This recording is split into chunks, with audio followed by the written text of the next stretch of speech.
It's one of the best messages I've ever gotten on Facebook, and it was from a 15-year-old girl.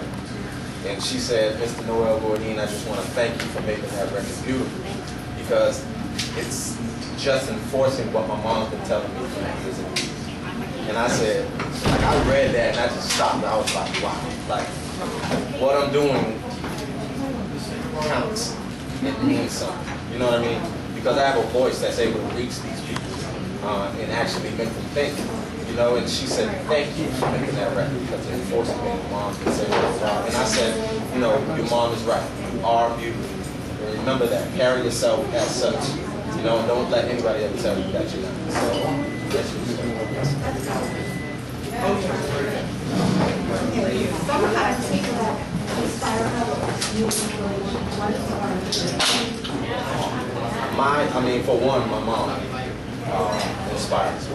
My grandma, for another, inspires me. She's 92 years old in Mississippi. My grandma was 92 years old in Mississippi, and my granddad passed away in 1986. So she's been living strong since then. A strong, independent Southern woman, you know. So my mom, for being, like you said, a survivor of domestic violence. You know, it's always looking at my nieces and nephews that make me realize what life is all about, because it's no longer for ourselves and the grown-ups in the family. It's all about the children, you know.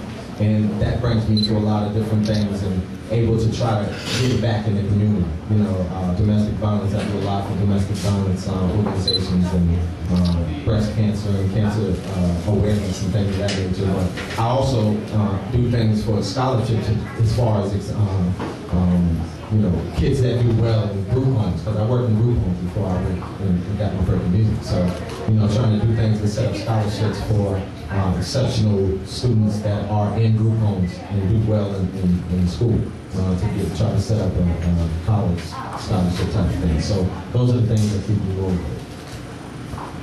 It's great that you're giving that. A lot of times you see people make it big and they don't want to give back. They say it's, you know, it's time for you to pull yourself up by your bootstraps, and that's really not what life is about. It's about going back, giving back. I wanted to ask you, as a writer, what is your writing process? It's really brainstorming and thinking about things that's happened to me or happened to family members or in and around family members and friends and things of that nature. I process what's been going on and what a lot of people would relate to. You know, it's tough to sit down and just in front of a blank piece of paper or a blank screen and just start writing about anything. You know, some people can do that, but I try to put myself in a frame of mind, in my shoes, my feet into other people's shoes. You know, and try to come up with something conceptually that people are going to be able to relate to and hold. You know, be able to listen to, not just now, but 10 to 12, 15 years down the line, and still be relevant, you know? So that's what it's all about, just putting yourself and looking at things from a different perspective. I don't know what perspective it is. You're a writer as well, and you know what I'm talking about, but some people, you know, it's kind of crazy. I mean, some people are just blessed with the talent to be able to write and let people be able to get it, you know what I mean? Like my brother sits down, like Nizzy, I don't know how you do it, man. I tried to write a song the other day, it just didn't come out right. I was like, keep trying, you know what I mean? But it's just something, I don't know what it is, like just trying to look at things from a different perspective and put it down on paper. It's a way that people will be able to relate to. I totally understand. There's times, have you ever had the 4 o'clock in the morning and it wakes you up and you just wish you had a pad and paper there? See, I got my phone, so I just put my voice recorder on. See, it's you, it's words and line. Me, I got like melodies in my head that fight with each other and everything. So I have to put them down real quick and then, yeah, go back to sleep. It's kind of weird, but hey. It's not weird. Hey, all us artists are really crazy in a way, so think about it. Even me hanging here. Oh, sorry, give me some. You know, there's times where I get up at 4 o'clock in the morning, I'm writing, and I get up 7 o'clock in the morning, it's just, what was I writing?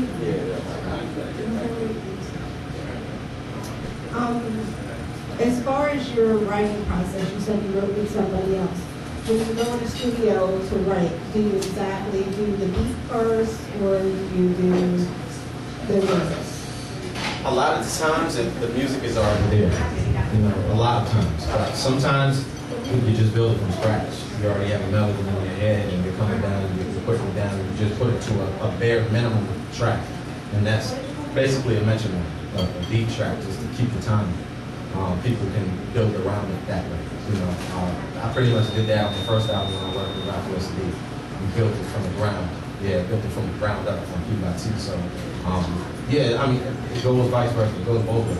You know, you do it one way when the track is already there and you meld it to the track, or it could be, you know, just come up with a melody and words and start putting it to a metronome or a basic beat and then build it up around it. So it goes both ways. You just dropped your name.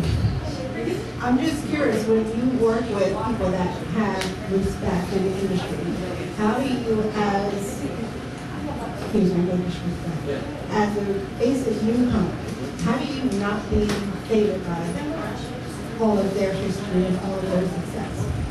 Well, I just look at them as a person, first and foremost, as a person with extraordinary talents. And, you know, it's something that I'm shooting for. So I don't look at what they have and all, you know, what they've done, where they are. I just look at the quality of the music that they make. Because I love music, I'm a music person. My ear is overjoyed. You know what I mean? Like, it was crazy. Like, I just dropped this deep in the studio and we're building the record from the ground up. So yeah, you know, so I mean that was a treat. It was a huge treat. Been listening to it for as long as I can remember, but I was there in the moment, and I always kept in the back of my mind, I'm here for a reason. I'm able to be here right now. So yeah, you know, blessed. So let's seize the moment and make it the best we can. So I think we did. Yeah, I have one last question. You're from the South. How is it that you keep yourself rooted? Are you spiritual? And if so, do you have a favorite Bible verse? Really, honestly, I'm not really that religious. Incredibly spiritual. You know what I mean? There's a difference. And like a lot of people say, you know, you don't go to church all I do go to church. It's not all the time. I go when I can. I really do when I'm home, when I'm not on the road. Like I said, I'm not overly religious, but I am spiritual. And that comes out in everything that I do, really. I have to put that there. I mean, I wouldn't be anything without that. You know? With Jesus, they wake me up every day. And I'm blessed to be able to do what I'm doing for a living. So I never lose sight of that. And I stay rooted because the people around me are, it's the way I was raised. You know, I don't forget where I came from, or you know, what brought me here, or the morals that I was raised with, and you know, to treat women right. And from my pop, don't ever put your hands on a woman, ever. And I never done it, ever. So, you know, it's morals instilled in me that I've never forgotten, and I will always remember, you know, throughout my life. So that's how I still live. My people, they're real. So I remember. I said I have one last question. I have one more question. It's holiday time. Do you have any holiday traditions? And what are they coming from? It is holiday time. This is my favorite time of year. I don't know if it's because my name is Noel, or I really don't know what it is, but everybody's a little bit happier and nicer around this time. So it seems like this is like the model time. This is the way we should be all the time. You know what I mean? So it's something about this time of year when people are a little bit nicer, and the way that we all see ourselves being throughout the year. So there are traditions. We always get together. Like since I've been signing, I've been able to do some things. When I was living in Boston, I would also always used to get my brother's family and my sister's family, and we would come down south and spend it all together on one roof for Christmas and New Year. So, you know, now that I'm here, we set up for my brother and his family to come down. So it's still going to be able to be together. Yeah, that's what I'm saying. Thank you very much.